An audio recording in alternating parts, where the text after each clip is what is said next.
Мынакей жашоодо кээ бирлер айтып берет да, мен мону ийгиликке жетип келат, бул жерге келгенде төңкөрүш болуп кетти, бул жерин бузулуп калды, бул жерин бүтүп калды, аягына чыкпай калды деген сөз айтышат да. Анан кээ бирлер мындай хикмат кылып айтам да, бирөөнүн көңүлүн оорутуп алган эмес белеңиз? Жокпу? Анан бирөөнү баян айтам, тамашалап болсо да бирөөнү мындай кемсинтип койгон эмессиңби дедим. Десем, эми толтура дейт. Анда ошол тетиякты тосмолор, ошол тосмо деп атам да. Сен мындай бир WhatsApp группа бар да, жана досторуна, достор, кечирип койгула, мен эгерде бирөөңөрдү мындай акыңарга кирип койсом, кечирип койгула. Кечирип койгула, мен кетип калды деп койсоң, бирөө мынтип эле моундай чыгып коет да, көрбөңүз, сөзгөчү. Мындай мынтип койсо, бил уже бир адам кечирди сени.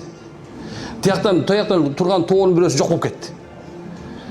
Кээ бирлер мисалы алса, айтат эркектер, ишим оңолбой калды, соода жүрбөй калды. Эмне болду? Үйүңдө турган аялың бар да.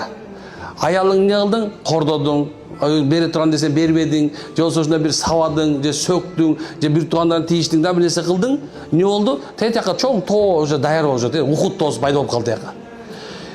Эми сенин проблемаңды чече турган молдо эмес, дем сала турган молдо эмес, олия эмес, дагы бирөө эмес, сенин проблемаңды чече турган аялың. Эмне кылышыбыз керек экен? Жакшы бир мындай бир аалымдардын сүннөтү бар. Бул кечине жатаарда бизден кетсе кечирип коебуз деген сөздү айтуу. Негизинде өзү рахмат айта албаган, Аллага рахмат айта албаган, пендеге рахмат айта албаган, Аллага рахмат айта албайт деген сөз бар.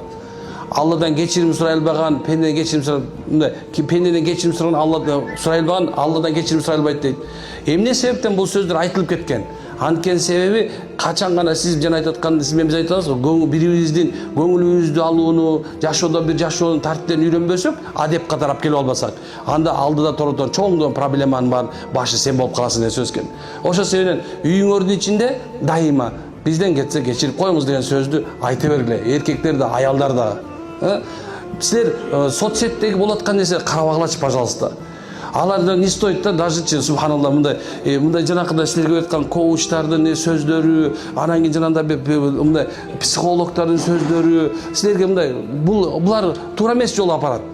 Бир гана нерсе, бир эле сөз керек. Негизи кээ бирлерчи бизден кетсе кечирип койчу деген сөзчү. Пайгамбар саллаллаху алейхи вассалам үйрөтүп койгон сөз бул.